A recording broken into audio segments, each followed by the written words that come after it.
मैं दोस्त सलमान अहमद, आप देख रहे हैं टीवी ऑन इंडिया न्यूज। मैं आप सभी के साथ फिर रूबरू हो रहा हूँ एक नई ताज़ा तरीन खबरों के साथ।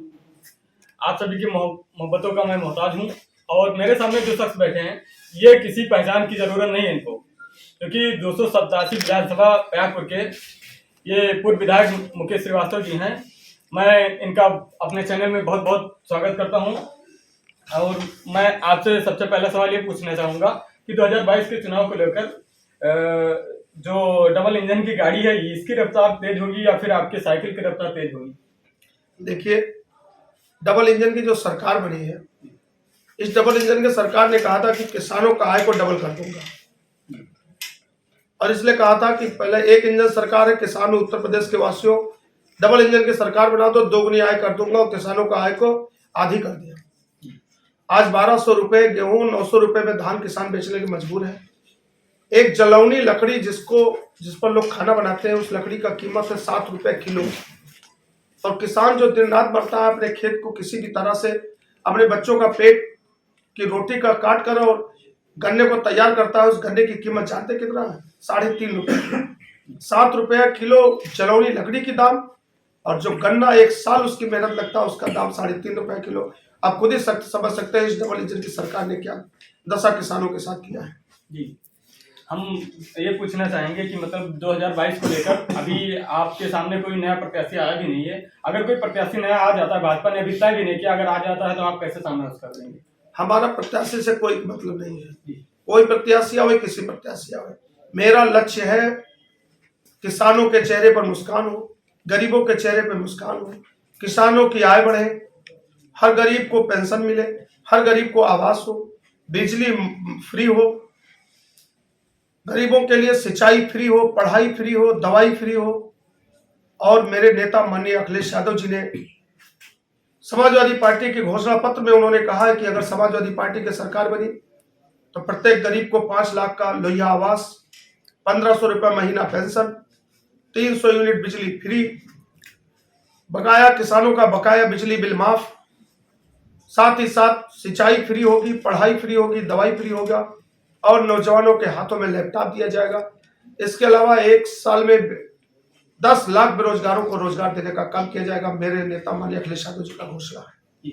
अभी एक सप्ताह पहले बीजेपी के मंत्री विधायक स्वामी प्रसाद मौर्य और कई विधायक जो थे वो समाजवादी पार्टी ज्वाइन कर लिए हैं। तो समाजवादी पार्टी में आने के बाद उधर जो मुख्यमंत्री केशव प्रसाद मौर्य जी हैं वो ट्वीट कर रहे हैं, बार बार ट्वीट कर रहे हैं कि एक बार इस पर घोषणा की जाए, सोचा जाए, आप लोग दोबारा हमारे साथ आ जाइए, 1 महीने की बात है, 1 महीने आप हमारे साथ हो जाइए।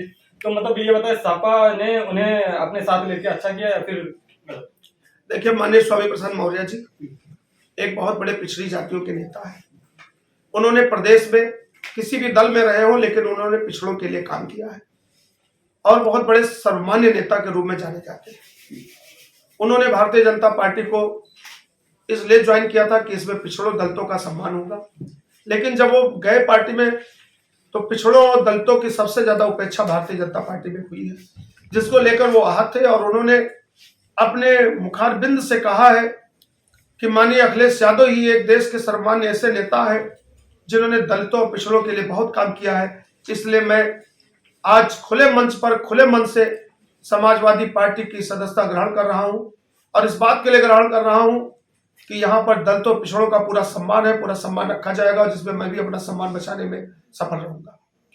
मुकेश जी, बसपा के प्रत्याशी इस समय जो doctor PT Mishra wife of वो उनके जो गीता मिश्रा हैं वो इस समय मैदान में आ रहे हैं, तो उनके आने से क्या कोई प्रभाव पड़ेगा? वो बता रहे हैं कि हम 287 विधानसभा प्रयागपुर में हमने अपना बहुत कीमती समय दिया, उन सभी के साथ में हमेशा रहे हैं, तो क्या वो आपके साथ में कोई? देखिए, लोकतंत्र है, सबको चुनाव लड़ने का अवसर मिलना चाहिए, लेकिन ये वही नेता है जो बरसाती मेढक जिसको कहते हैं कि जब बरसात आता है तो बहुत सारे नेता आ जाते हैं, 1 महीने के लिए चुनाव लड़ते हैं फिर चले जाते हैं। जब 5 साल जनता की जरूरतें पड़ती है तो कोई नेता नहीं मिलता है। जनता सबको जान चुकी, सब समझ गई कि सब बरसाती मेढक है, आज आए हैं, 10 मार्च के बाद फिर इनको मिलना नहीं है। इसलिए उस जनता ने मन बना लिया कि मुकेश श्रीवास्तव को लाना है और जनता तैयार है, जनता ने ठाना है कि मुकेश श्रीवास्तव को लाना है। सबसे बड़ा मुद्दा जो राम मंदिर का है, राम मंदिर भाजपा वाले बता रहे हैं कि भाजपा की सरकार में उसे बनवाया गया है, इसके बारे में आपके क्या विचार है? देखिए, भारतीय जनता पार्टी का एक गाना इस समय बड़ा प्रचलित हो रहा है कि हम राम को लाए हैं, जी।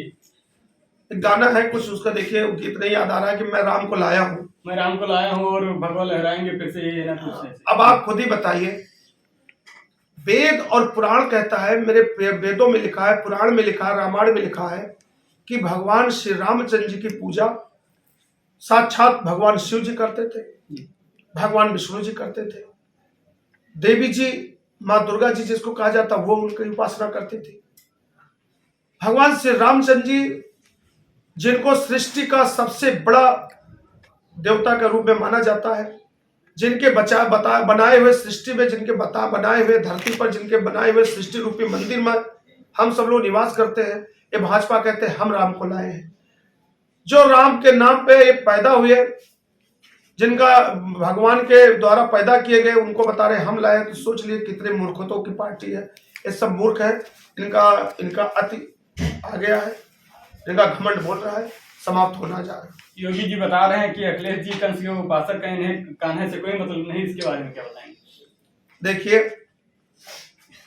चाहे मैं हूं, चाहे माननीय अखिलेश यादव जी हो, हम लोग हिंदू हैं। हिंदू रीत रिवाज से हम लोग पूजा पाठ करते हैं, ढोंग नहीं करते। कोई मुस्लिम बिरादरी में वो अपने धर्म के अनुसार पूजा पाठ करता है, हम लोग हिंदू बिरादरी में अपने हिसाब से पूजा पाठ करता हूँ। आज भी माननीय अखिलेश यादव जी और उनका परिवार कोई ऐसा धार्मिक अनुष्ठान नहीं है जो करता नहीं है।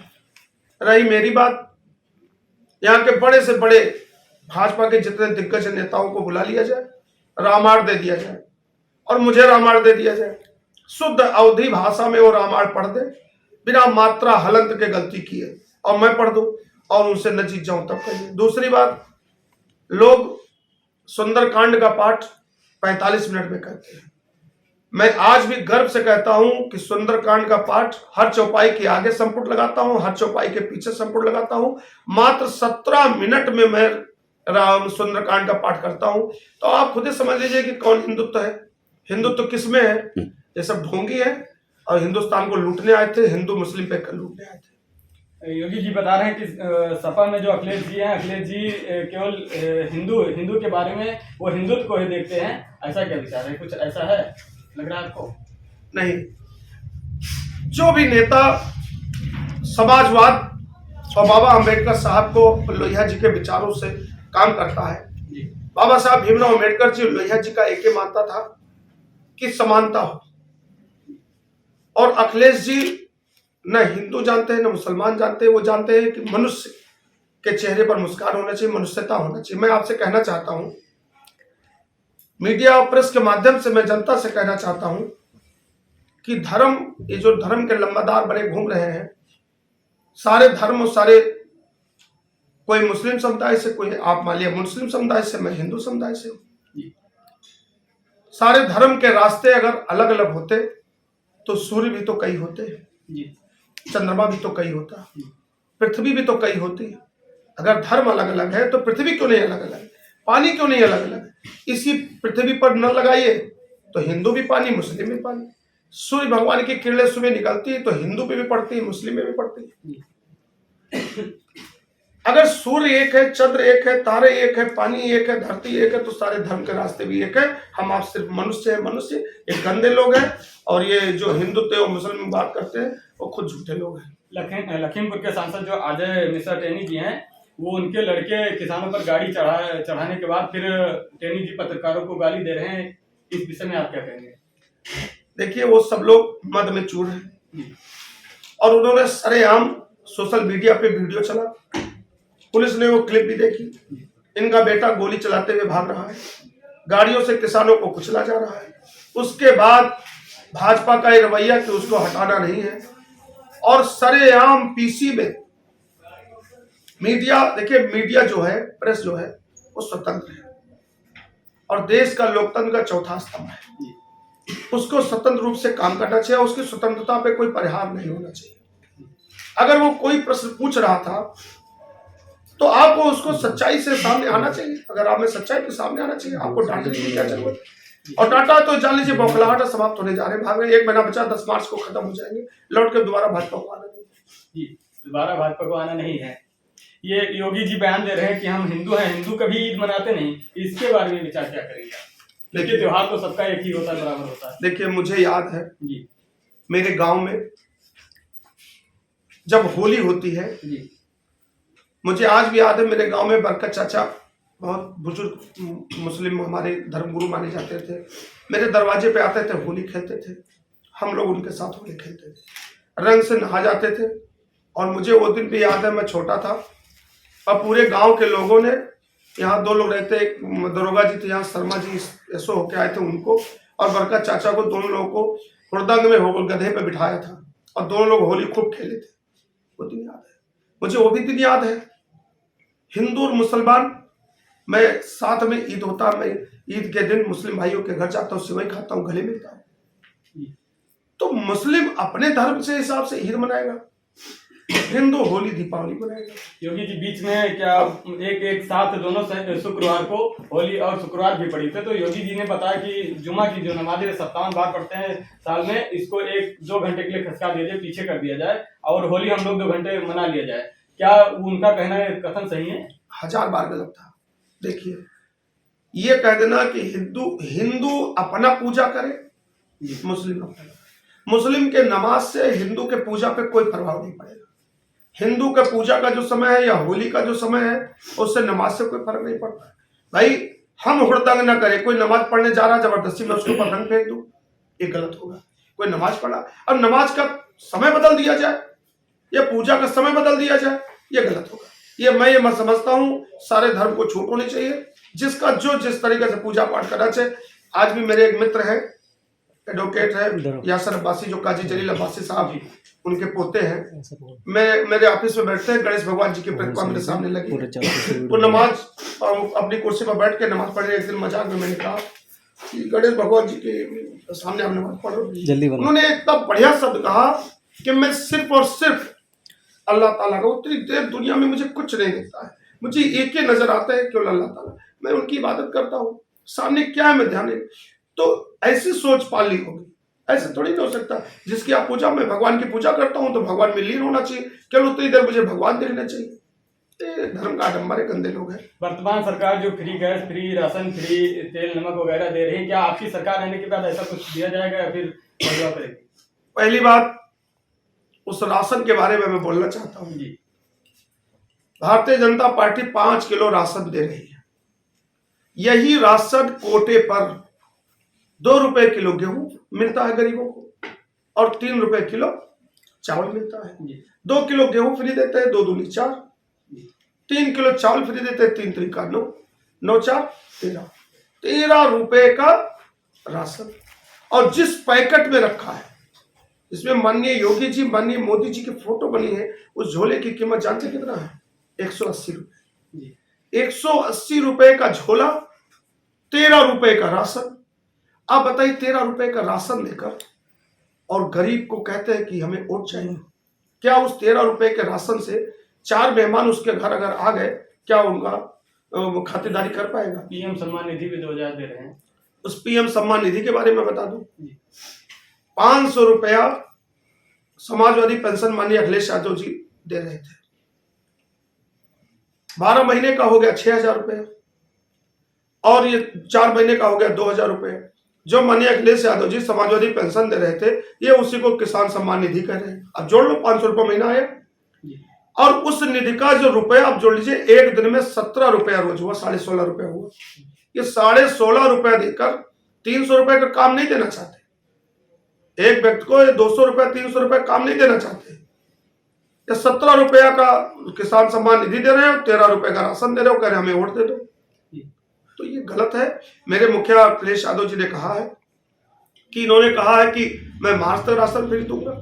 अरे सरकार बनी तो दोगुनी ताकत से पूरे 5 साल राशन दिया जाएगा, किसान सम्मान निधि दोगुनी की जाएगी और 1500 रुपए महीना पेंशन दिया जाएगा प्रत्येक पात्र को, 5 लाख का काल आवास दिया जाएगा। मेरे नेता का घोषणा पत्र। बीजेपी से ज्यादा मंत्री विधायक सपा सरकार में आ गए हैं, तो क्या सपा सरकार उनको टिकट देगी? ये हाईकमान का निर्णय होगा, माननीय राष्ट्रीय अध्यक्ष जी का जो निर्णय होगा वो सर्वमान्य होगा, सभी लोग उसको मानेंगे। अच्छा ये बताएं मुकेश जी कि 2017 में ऐसे आप सभी पार्टी से क्या गलती हुई थी कि आपको हार का सामना करना पड़ा था? देखिए, पहली बात तो चुनाव समाजवादी पार्टी का ग्राफ बढ़ा, वोट का परसेंटेज बढ़ा, हम लोग कैसे हार गए, हम लोगों ने ये नहीं समझा था कि झूठ बोलकर लोग कैसे वोट ले लेते हैं। भाजपा आई, भाजपा ने झूठ बोला, लोगों से कहा किसानों का आय दोगुना करूंगा, 15 लाख रुपए काला धन प्रत्येक गरीब के परिवार के बीच में जाएगा। मुझे यह भी याद है कि उन्होंने भाषण में कहा था कि हवाई चप्पल पहनने वाला व्यक्ति हवाई जहाज पर बैठेगा।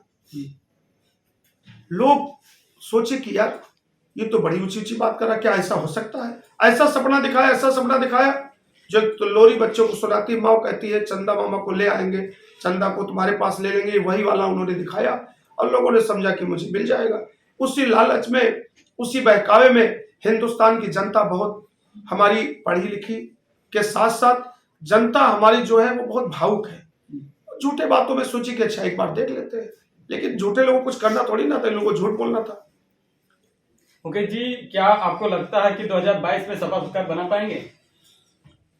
मैं नहीं कह रहा जी, आप मीडिया के लोग हैं, आपका दिल जानना होगा कि सपा की सरकार बनने जा रही है। जी, मीडिया के लोग कुछ न सच्चाई दिखा पावे किसी भी दबाव में, मैं ये नहीं कह सकता, लेकिन माननीय अखिलेश यादव जी ने जो रैलियां की, जो रथ यात्रा निकाला, 2-2, 3-3 बजे रात तक 5-5 लाख आदमी की भीड़, टार्च जलाकर 5 लाख आदमी सड़कों पे लेटा है इस ठंड में। इसके अलावा भाजपा में जो भगदड़ मची है, ये खुद समझा। भाजपा के विधायक माननीय अखिलेश यादव जी से ये कह रहे हैं, माननीय राष्ट्रीय अध्यक्ष जी से कह रहे हैं कि मुझे टिकट नहीं चाहिए, मुझे ज्वाइन करा लीजिए। ये क्या बताता है? ये खुद ये दर्शाता है कि सरकार बनने जा रही है, वो सरकार में आना चाहते हैं। इसमें कोई दो राय नहीं है। समाजवादी पार्टी की पूर्ण बहुमत से सरकार बनेगी। माननीय अखिलेश यादव जी हिंदुस्तान के नहीं, मैं तो कहता हूं दुनिया ने जिसको सराहा हो, उत्तर प्रदेश की जनता नहीं समझ पाई, अब जनता समझ गई कि अखिलेश यादव जी एक विकल्प है। और अखिलेश यादव जी के नेतृत्व में पूर्ण विकसित रूप से सरकार समाजवादी पार्टी की, माननीय अखिलेश यादव जी ने कहा 400 सीटें लाने जा रहा हूं, इसमें कोई संयुक्त नहीं है, 400 सीटें समाजवादी पार्टी पाने जा रही है।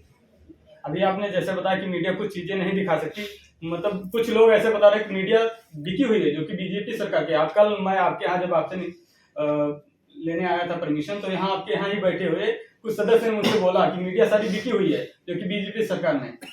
क्या मैं आपके यहाँ बिका हुआ जो आपके यहाँ आया हूँ दोबारा? फिर देखिए, मैंने मीडिया पर कभी कोई तंज नहीं कसा जी, मैंने मीडिया का हमेशा सम्मान किया है। माननीय अखिलेश यादव जी ने भी मीडिया का हमेशा सम्मान किया है। और मैं समझता हूं जो भी अच्छे राजनीतिक दल होंगे, जो भी अच्छे राजनीतिक सोच रखते होंगे, वो सभी लोग मीडिया का सम्मान करते हैं। मीडिया बिकी नहीं है, मैं इस बात को कभी नहीं कहता, लेकिन हाँ जरूर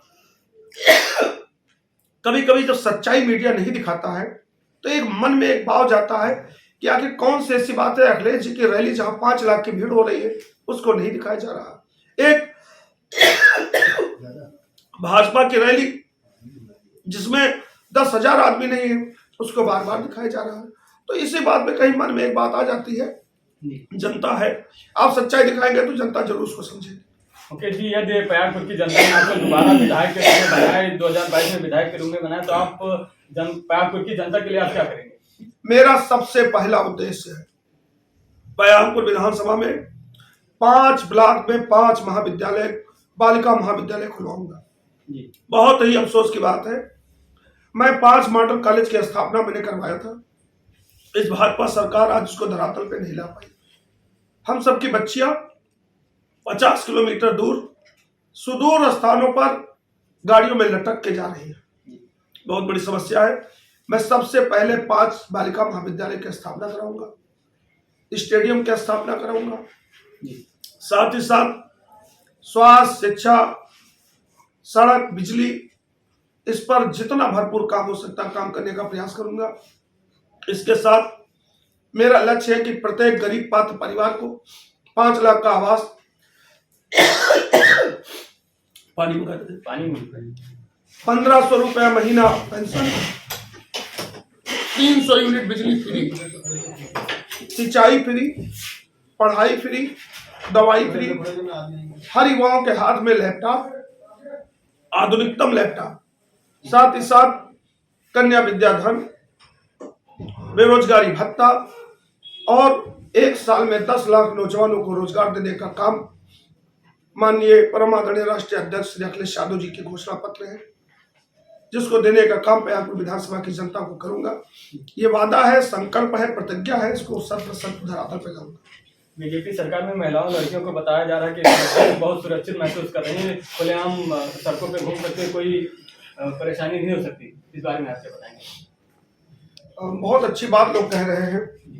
क्या हाथरस की घटना आप लोगों ने ऑटोमेटिक हो, मीडिया के चैनलों पे भी देखा गया, क्लिप उसकी आई, सोशल मीडिया पे हुआ, जिस तरीके से एक बेटी जा रही थी पर्चा भरने, उसकी गलती थी, वो दलित समुदाय की थी, पढ़ी लिखी थी, वो बीडीसी का चुनाव लड़ गई। दूसरी गलती क्या कि उसका प्रमुखी क्षेत्र आरक्षण हो गया, उसने कहा मैं प्रमुखी लड़ जाती। वो बेचारी जब प्रमुखी लड़ने जाती है तो उसका पर्चा फाड़ लेकर और किस तरीके से उसको जमीन में पटक कर उसका क्या किस शब्दों में कहा जाए, उसके साड़ी को खींचने का और उसके ऊपर शरीर के ऊपर बैठकर पर्चा फाड़ने का काम किया गया। ये भाजपा के लोगों ने क्या किया। अब इससे बड़ा महिलाओं का सम्मान कैसे होगा, ये किसी से। उन्नाव में बीजेपी के विधायक जो लड़की को जिंदा जलाने के बाद उसे कांग्रेस के द्वारा उनकी महिला जो उनकी माता थी उनको सीट दिया गया, प्रत्याशी घोषित किया गया है जी, तो उसके बारे में क्या बताएंगे? क्या मेरे नेता माननीय श्री अखिलेश यादव जी ने सबसे पहले घोषणा कर दी है कि उस परिवार के मैं भी साथ हूँ और समाजवादी पार्टी उस सीट पर कोई भी अपना प्रत्याशी नहीं उतारेगी। ये माननीय श्री अखिलेश यादव जी ने पहले ऐलान कर दिया। 2022 में आप विधायक बन जाएंगे तो जनता के लिए आप बहुत कुछ मतलब आप सम्मान देंगे और सारी सुविधा देंगे, तो जनता के मत विचारों से आपको क्या लगता है? आप मेरे दरवाजे पर किसी भी संडे में आइए, मैं लगभग 15 वर्षों से अनवरत प्रत्येक रविवार को जनता दरबार लगाता हूँ और हर संडे को 2000 आदमी से 2500 आदमी अपनी अपनी समस्याओं को लेकर हमारे पास आते हैं और शायद मैं 99% उन समस्याओं का समाधान कराता हूँ। और अगर समाधान न कराता तो प्रति संडे को दिन प्रतिदिन आदमी बढ़ रहे हैं। आप आए हैं, आपने इतनी बड़ी भीड़ शायद कहीं भी देखी नहीं। तो ये खुद बता रहा है कि मैंने जनता के साथ किस प्रकार से व्यवहार किया, कैसा प्यार दिया। मैंने प्यार दिया, उनका काम किया, जनता खड़ी है और जनता के लिए मैं खड़ा हूँ। मैंने तो जनता के लिए कहा है कि आपके पल पल का साथी रहूंगा, वो मैंने निभाया और पल पल का साथी रहूंगा। बसपा के सुप्रीमो बहन कुमारी सुश्री मायावती जी ने बताया कि हम बीजेपी का समर्थन करेंगे, अगर वो समर्थन कर लिया तो क्या सपा सरकार में उसके लिए कोई प्रभाव पड़ेगा? देखिए, जनता ने मन बना लिया है। किसी के कहीं चले जाने से, किसी कहीं समर्थन करने से कोई फर्क नहीं पड़ता। जनता जब मन बना लेती, जनता ने मन बना लिया है कि समाजवादी पार्टी को लाना है। समाजवादी पार्टी पूर्ण बहुमत सरकार बनने जा रही है, वो कोई बसपा कहाँ जाए, कोई कहाँ जाए, उससे कोई फर्क नहीं पड़ता। देखिए, हमारे साथ जुड़ चुके थे मुकेश श्रीवास्तव जी, जो पयागपुर के पूर्व विधायक रह चुके हैं और फिर 2022 में विधायक अपना पूरी दमखम लगा के विधायक के रूप में आना चाहते हैं। पयागपुर की जनता इन्हें चुनना चाहती है। आप ऐसे ही बने रहिए हमारे चैनल पे सलमान अहमद के साथ। बहुत बहुत धन्यवाद।